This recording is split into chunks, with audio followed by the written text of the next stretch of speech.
अभिषेक, अब supreme court ने जब ये कह दिया कि एसआईआर की पूरी प्रक्रिया की टाइमिंग पर सवाल भी है और समस्या भी है, तो ये चुनाव से पहले बिल्कुल नहीं होनी चाहिए, ये सुप्रीम कोर्ट ने स्टैंप लगा दी। ये बड़ा हैमर है क्या चुनाव आयोग जैसी संस्था के नाम पर?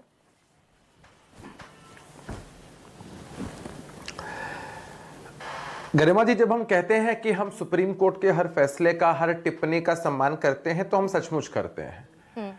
और आप जानती हैं कि यह पूरा मसला सुप्रीम कोर्ट में गया, सुनवाई हुई और अगली सुनवाई की तारीख भी मुकर्रर हुई है। सभी पक्षों ने अपनी बातों को रखा है। तो सुप्रीम कोर्ट की तरफ से जो भी बातें कही जाएंगी, हम पूर्णतः उसका सम्मान करेंगे। हमें ताज्जुब इस बात का है कि भाई हमारे विपक्ष के साथियों को पूरी चुनावी प्रक्रिया, चुनाव आयोग के हर क्रियाकलाप से दिक्कत है, समस्या है। तो हमारे मन में हमेशा एक ही सवाल आता है गरिमा, कि जिन प्रदेशों में इसी चुनाव आयोग के द्वारा कराए हुए चुनाव के माध्यम से हमारे विपक्ष के साथी सत्ता तक आते हैं, या फिर जहां सत्ता पर नहीं भी काबिज हो पाते हैं, और जिन प्रदेशों में इनके विधायक या सांसद जीत कर जाते हैं, वहां तो ये कहते हैं कि लोकतंत्र की जीत हुई, जनता की जीत हुई है और चुनाव एकदम ठीक से हुआ था। लेकिन जिन प्रदेशों में ये सत्ता से बेदखल हो जाते हैं या इनके प्रत्याशी हार जाते हैं, तो ये हाय तौबा मचाते हैं। कभी ईवीएम पर सवाल उठाते हैं, कभी चुनाव आयोग पर सवाल उठाते हैं। तो ऐसी दोहरी नहीं, मैं आज विपक्ष को साइड रख दीजिए ना अभिषेक, थोड़ी देर के लिए। भाई विपक्ष को थोड़ी देर के लिए साइड रख दीजिए।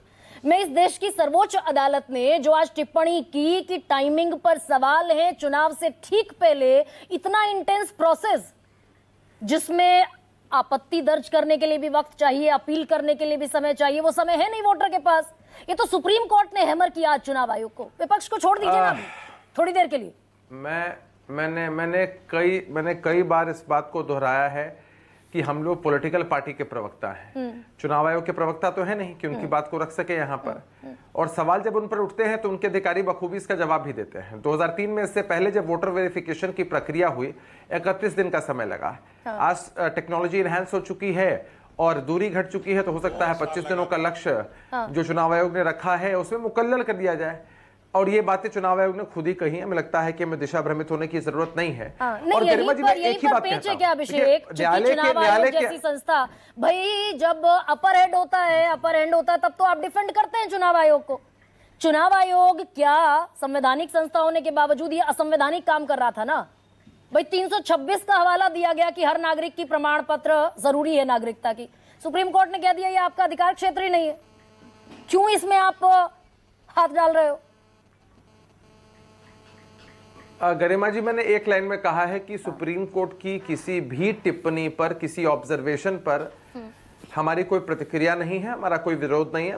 न्यायालय का हम सम्मान करते। जब हम कहते हैं तो सिर्फ कहने के लिए नहीं होता है, हम सचमुच उसको करते भी हैं। लेकिन आप जरा एक बात सोचिए, एनालाइज करिए कि ये सवाल पूछा जा रहा है कि बिहार के चुनाव से पहले ही इसको क्यों किया जा रहा है। अगर देश के लोकसभा चुनाव से पहले भी इसको किया जाता तो भी शायद इससे बड़ा विरोध हो रहा होता, या किसी अन्य चुनाव से पहले भी इसको किया जाता तो बड़ा विरोध होता। अच्छा, 2003 में जब ये वेरिफिकेशन की प्रक्रिया हुई, सरकार किसकी थी? एनडीए की। और 2004 के लोकसभा के चुनाव में नतीजे क्या आए? एनडीए के खिलाफ आए और यूपीए जीत गई, कांग्रेस पार्टी सत्ता में आ गई। तो हम इस बात को इस तरह से जस्टिफाई नहीं कर सकते। हमें विपक्ष के साथियों पर कई बार बहुत दया आती है कि उनको सामने अपनी हार दिख रही है। नहीं, यहाँ पर भी अभिषेक लेकिन घुमा दिया ना आपने फिर से।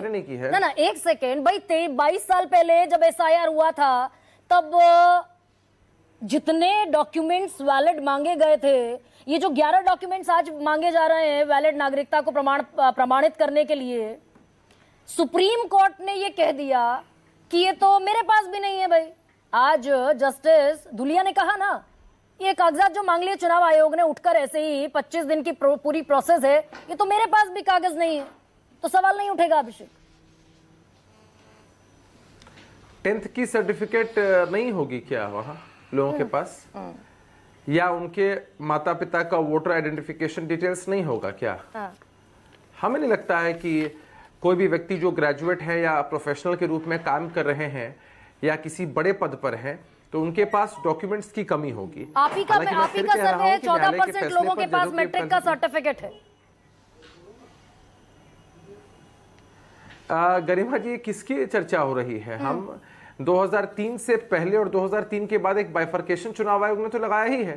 देखिए, मैं बार बार इस बात को कह रहा हूं कि न्यायालय की तरफ से अगर फैसला कुछ भी आता, कुछ भी, तो हम उसका सम्मान करते, समर्थन करते। नहीं, आपका व्यक्तिगत पॉलिटिकल पार्टी होने के नाते आपका कोई व्यक्तिगत विचार भी तो होगा। Aadhaar card, voter ID card, मनरेगा जॉब कार्ड, ये सब वैलिड होने चाहिए क्या? अब गरिमा जी, आपने मुझे बुलाया ही है एक पॉलिटिकल पार्टी के प्रवक्ता के रूप में, तो मेरे पास तो ये लिबर्टी ही नहीं है कि मैं अपने व्यक्तिगत विचारों को रखूं आपके पास या व्यक्तिगत विचारों को साझा करूं। अरे, हमारा ऐसा मानना है कि बहस किसी भी पहलू पर हो सकती है और किसी भी योजना के क्रियान्वयन में प्रैक्टिकल दिक्कतें आती हैं, हम उसकी चर्चा भी कर सकते हैं। लेकिन हमारे लिए आज सबसे खतरनाक पहलू यह है कि ये जहर समाज में घोला जा रहा है कि चुनाव भी जो हो रहे हैं वो निष्पक्ष नहीं है। जहां जीतते हैं वहां निष्पक्ष है, जहां हारते हैं वहां निष्पक्ष नहीं है चुनाव। तो ये तो चुनाव आयोग, ये तो चुनाव आयोग के एक्शन से, ये तो चुनाव आयोग के एक्शन खुद साबित कर रहे हैं अभिषेक। हमें लगता है कि शायद आपका झुकाव ज्यादा उस तरफ है, इसलिए शायद आप ये सवाल मुझसे पूछ रही हैं। किस तरफ है अभिषेक? आपको ऐसा लग रहा होगा कि चुनाव आयोग की तरफ से इंटेंशनली। हाँ, मैं वही बात कह रहा हूं कि चुनाव आयोग ने जो प्रक्रिया अपनाई है वो नेगेटिव है, या वो प्रक्रिया में बहुत सारी त्रुटियां और गड़बड़ियां हैं। आप शायद इस बात से ताल्लुक रखती है, शायद इसलिए सवाल इस तरह से है। लेकिन हमारा ऐसा मानना है कि हम इस पर बहस कर सकते हैं। बाकायदा आज एक जो नजीर सामने रख दी, सुप्रीम कोर्ट ने अपने पासिंग रिमार्क्स में, टिप्पणियों में कह दिया। अब इसमें मेरा झुकाव आप किस तरफ देख रहे हैं, मैं नहीं समझ पाई। चलिए गरिमा जी, मैं एक बात को समझने का प्रयास, समझाने का प्रयास करता हूं आपको। आप जो सुप्रीम कोर्ट की उन टिप्पणियों की चर्चा कर रही हैं जिसमें चुनाव आयोग के नेगेटिव एस्पेक्ट्स की चर्चा है, जिधर आपका झुकाव अभी दिख रहा है और जो सवाल आप मुझसे पूछ रहे हैं, पूरे सम्मान के साथ आप मुझसे सवाल पूछ रहे हैं, क्या सुप्रीम कोर्ट ने इस पूरी प्रक्रिया पर रोक लगा दिया? क्या सुप्रीम कोर्ट ने ऐसा कहा कि वोटर वेरिफिकेशन करना उचित नहीं है? एसआईआर की जो प्रक्रिया है उस पर कोई टीका टिप्पणी हुई कि ये नहीं होना चाहिए? देखिए, क्रियान्वयन जब होता है प्रैक्टिकल एस्पेक्ट में और प्रैक्टिकल ग्राउंड पर, तो बहुत सारी दिक्कतें दिखती है, फीडबैक्स आते हैं, हम उन सारी चीजों पर तो टीका टिप्पणी कर दी अभिषेक, आप नहीं मानेंगे। आप अगर नहीं मानना चाहते तो मैं इसमें बताइए, इस 1 घंटे के प्रोग्राम में मैं क्या कर लूंगी।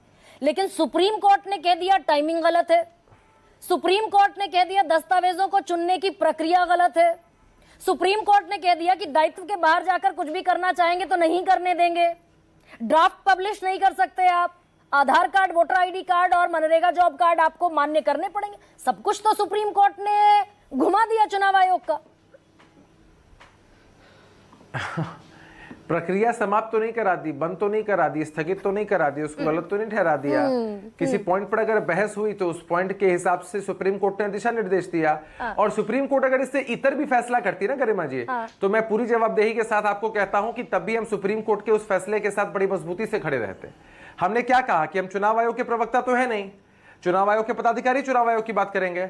हम और आप क्या चाहते हैं? हम चाहते हैं कि निष्पक्ष चुनाव हो और कोई भी व्यक्ति अपने वोट देने के अधिकार से वंचित नहीं हो और कोई भी फर्जी वोटर अपना नाम वोटर लिस्ट में अंकित करा के हमारे लोकतंत्र को या लोकतांत्रिक प्रक्रिया को प्रभावित करने का कुंठित प्रयास न कर सके। यही हम सबकी मंशा है ना। इससे इतर सुप्रीम कोर्ट का जो फैसला है हमारे लिए सर्वमान्य है, जो बातें, और हम, लेकिन आप शायद संकोच कर रहे हैं अभिषेक, ये कहने में आप संकोच कर रहे हैं कि जब सुप्रीम कोर्ट ने चुनाव आयोग जैसी संवैधानिक संस्था पर, स्वायत्त संस्था पर सवाल उठाया हो तो पूरा election process under the dog खड़ा होता है। सवाल उठाया चुनाव आयोग पर सुप्रीम कोर्ट ने। शर्मा जी, वो भी बस नहीं, चुनाव आयोग ने जिस तरह से इस प्रक्रिया को कैरी फॉरवर्ड किया, जिन पॉइंट्स पर बहस हुई, सुप्रीम कोर्ट ने अपना मंतव्य दिया, लेकिन कहीं से भी यह बात साबित नहीं होती है कि चुनाव आयोग की मंशा, उनके पदाधिकारियों की मंशा, उनकी इच्छा पर कोई प्रश्न चिन्ह है। ठीक है अभिषेक, अब मंशा दरअसल प्रयास किया जा रहा है। ठीक है, अब वो मंशा दरअसल एक्सरे हो जाता है, बॉडी की हड्डी टूट जाती है, लेकिन मंशा का एक्सरे दरअसल अभी तक कुछ हुआ नहीं। लेकिन अखिलेश जी